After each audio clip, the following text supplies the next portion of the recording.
와, 진짜 가천대 반도체 대학, 반도체 업계를 뒤집어 놓으셨다. 와, 정말 최고의 대학 가천대. 와. 국내 최초, 국내 최대 규모 가천대 반도체 대학 꼭 기억해 주세요.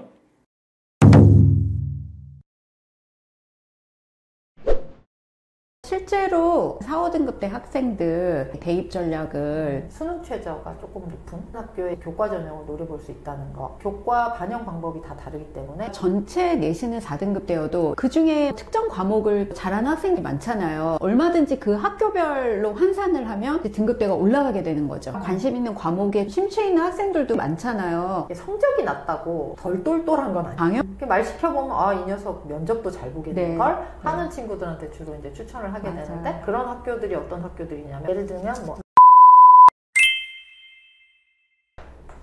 따뜻한 교육과 따뜻하고 행복한 교육 이야기 입시왕 라운지. 안녕하세요, 입시왕 진아쌤입니다. 오늘 저희 사실 준비도 안 했죠. 편하게 그냥 수다 떨듯이 한번 이야기를 해보자 하면서 카메라를 켰는데요.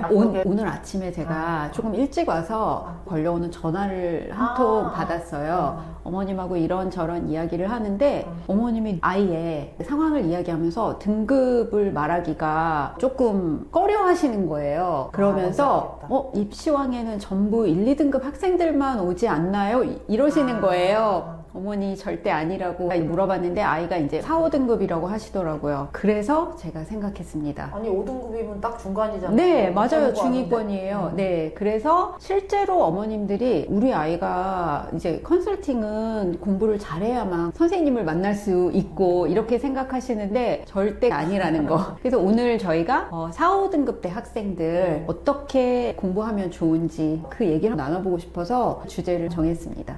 우선 소문영 선생님은 입시왕에서 정말 많은 학생들 컨설팅을 하고 계신데 실제로 진짜 다양한 등급대 학생들을 만나고 계시죠? 최근에 만났던 친구 중에 7.8도 있었고. 실제로 4, 5등급대 학생들 컨설팅 사례 중에 기억나는 거 있으면 말씀해 주시고 그 학생들 이제 어떻게 대입 전략을 계획을 하면 좋은지 한번 편하게 한번 얘기해 주세요. 네. 사실은 가장 많은 어떤 등급대고 그러기에 더 큰 기회가 있는 그런 등급대가 아닌가 하는 생각이 좀 들어요. 인서울이 객관적으로 봤을 때 수치상으로 딱 어렵다 하는, 실패했다 이렇게 생각하실 수도 있지만 교과 전형, 학종 꼭 이제 인서울을 고집하지 않으신다면 그것보다 더 좋은 선택을 할 수 있는 기회가 수도권 대학도 굉장히 많아요. 우리가 알고 있는 대학보다 수도권 대학도 충분히 가능한 등급대라고 생각이 듭니다. 그렇게 가고 싶어 하시지는 않으셔서 그거는 이제 사실 목표가 되어서는 안 된다고 생각하고 저는 이제 왔을 때 조금 더 큰 목표를 좀 주는 편이라서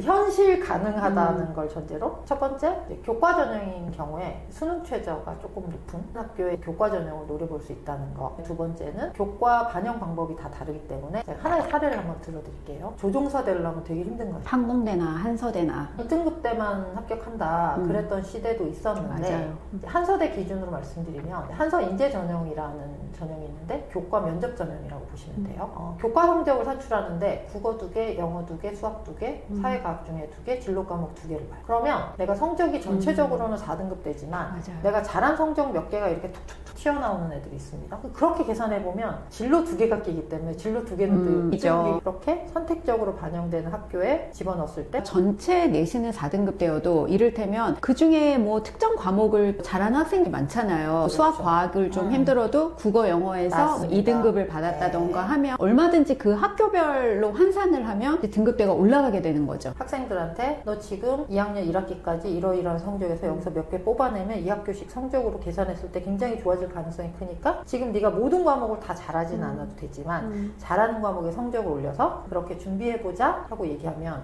컨설팅뿐 아니라 저희가 이제 중간고사, 기말고사, 학습관리 컨설팅이 이루어지잖아요. 그러니까 거기도 학생들이 오면 4, 5등급대 학생들 많이 오는데 이 학생들이 사실상 공부를 어떻게 해야 되는지 모르는 경우가 굉장히 많아요. 그 방법을 몰라서 못한 거지 공부가 싫어서 뭐 안 하거나 그런 경우가 아니라서 제가 이러한 방향성이 있어서 이러한 목표가 있어 했을 때 네. 그러면 어떻게 가야 돼요? 하는 방법을 맞아요. 선생님께서 공부할 수 있는 방법에 대해서 구체적인 계획을 세우고요. 대부분의 아이들이 스스로 계획을 못 세웁니다. 아이들이 똑같은 과목이어도 사실 내신과 수능은 공부 방법이 다르잖아요. 맞아요. 접근 방식도 달라야 되고 근데 그거에 대해서도 아이들이 공부 방법에 대한 이해가 좀 부족해서 이제 저희들이 이제 그런 것까지 다 과목별로 세세하게 알려주고 계획을 그러면 짜고 이제 그런 컨설팅은 네. 이제 일회성으로 진행되는 게 아니라 시험 기간 네. 내에 선생님께서 지속적으로 네. 팔로우를 하시면서 실질적으로 진행되는 거죠. 가장 효과가 높은 등급대가 4, 5등급대 학생들이에요. 공부를 조금 해도 사실상 우리가 1등급까지 진입하는 거는 어려워요. 그쵸? 네. 근데 조금 노력해서 2, 3등급까지 그것도 내가 가는 좋아하는 거는 과목. 맞아요. 네. 그래서 아이들이 몰라서 못하는 경우가 많다는 걸 제가 진짜 항상 느끼고 있습니다. 너는 지금 굉장히 큰 가능성이 있다. 맞아. 여태까지 안 했기 때문에 이게 더 좋은 거다. 아이들이 직접 이런 얘기를 부모님이 아닌 선생님의 입을 통해 듣는 게 굉장히 효과가 좋아요. 컨설팅 받으러 왔는데 가끔 제가 부모님 나가 계시라고. 맞아요. 저도 그래요. 둘이 얘기를 좀.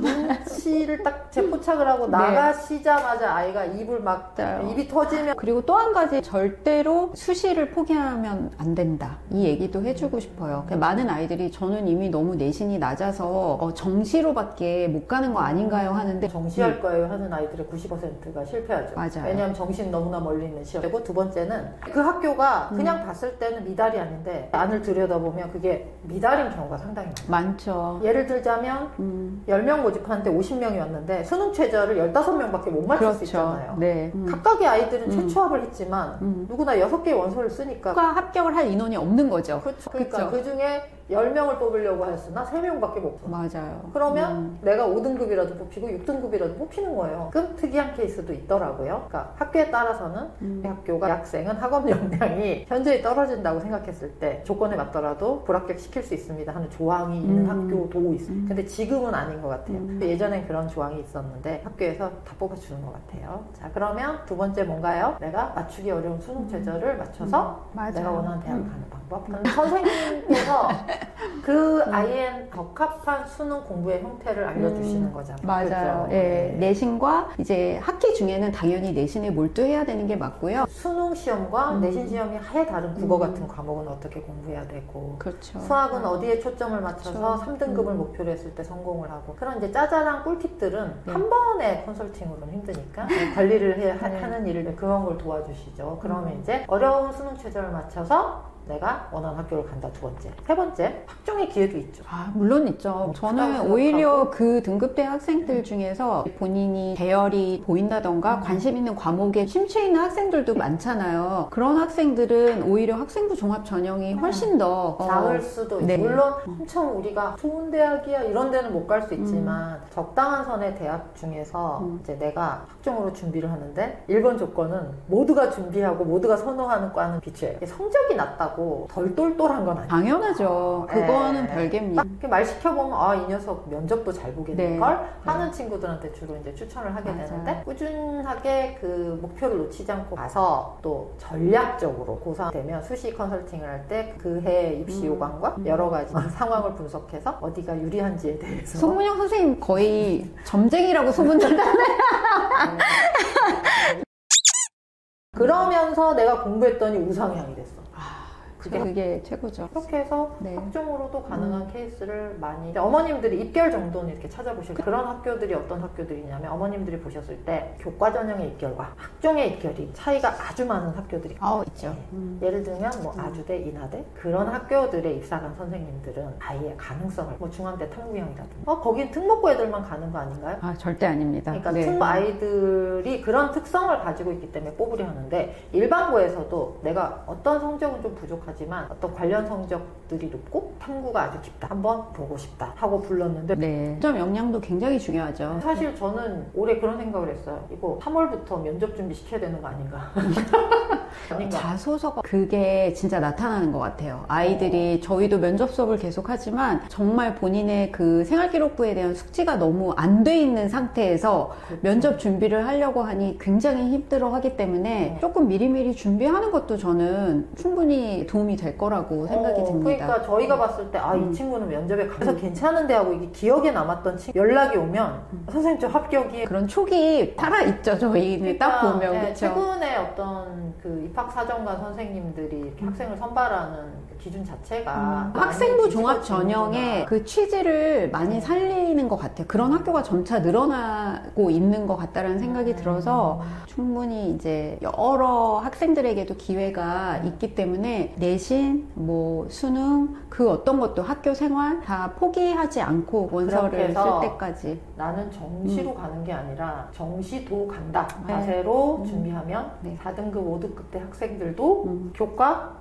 갈 수 있죠. 당연히 갈 수 있죠. 정시까지도 준비해야 그렇죠. 아까 선생님이 우리 주변에 있는 학교 이름은 잘 못 들어본 그런 학교들도요 3학년이 돼서 가려고 그러면 못 가요. 못 가요. 울면서 맞아요. 내가 여기도 못 가나 하고 맞아요. 가슴을 칠 수 있어. 근데 그런 학교들이 수능을 쳐서 갈 때요 수능 점수를 또 적용하는 생각보다 엄청 높아요. 정시로 또 가려고 하면. 있기도 한데 네. 뚜껑을 좀 열어보면요 네. 수능 점수를 또 적용하는 방법이 또 정시에서. 어떤 학교는 한국사가 들어가는 학교들 정시도 영리하게 준비해야 된다. 그럼 우리가 수능 최저를 맞추는 시기에 어떤 정시 공부를 했을 때 결국에는 이제 수시에서 조금 못 가더라도 정시에서도 어떤 특정 과목 성적이 높으면 또 유리한 데를 찾을 수 있으니까 입시는 정말 끝날 때까지 끝난 게 아닙니다. 그래서 마지막 순간까지 네. 정말 나에게 가장 유리한 전형이나 기타 등등 끝까지 아이가 포기하지 않고 주어진 모든 거를 다 최선을 다해서 학교 생활, 그 다음에 공부 그렇게 했으면 좋겠고요. 그래서 오늘은 이제 갑작스레 제가 주제를 한번 던져봤는데 네이버 카페 거기서 질문 게시판도 있으니까 해주시면 저희가 성심성의껏 답변해 드리겠습니다. 제 아이 중에 한 명도 공부를 아주 못했거든요. 아니 근데 저는 아주 네. 자연스러운 현상이라고 그쵸, 그쵸. 아니 맞아요. 세상 민들레로 태어나는 아이도 있고 호남으로 태어나는 아이도 맞아요. 있고 배추로 태어나는 아이도 있는데 어떻게 공부를 다 잘할 수 있어요. 맞아요. 그래서 저는 아주 자연스럽게 너 공부는 그냥 뭐 적당히 하고 행복하게 살자 그렇게 키웠어요. 맞아요. 그냥 그 상황에 맞춰서 이렇게 잘 물꼬를 터줬다. 맞아요. 인생이 저 여기서 이 말 또 해야 되는데 인생도 끝날 때까지 끝난 게 아닌 것 같아. 진짜 아무도 그 누구도 성공했다고 해서 저희가 나이가 좀 많습니다. 그래서 꼰대와 같은 발언을 좀 할 텐데 맞아요. 진짜 안 그러려고 하는데 죄송합니다. 이해해 그쵸. 주십시오. 다음 시간에 만나야 되겠죠? 네. 네.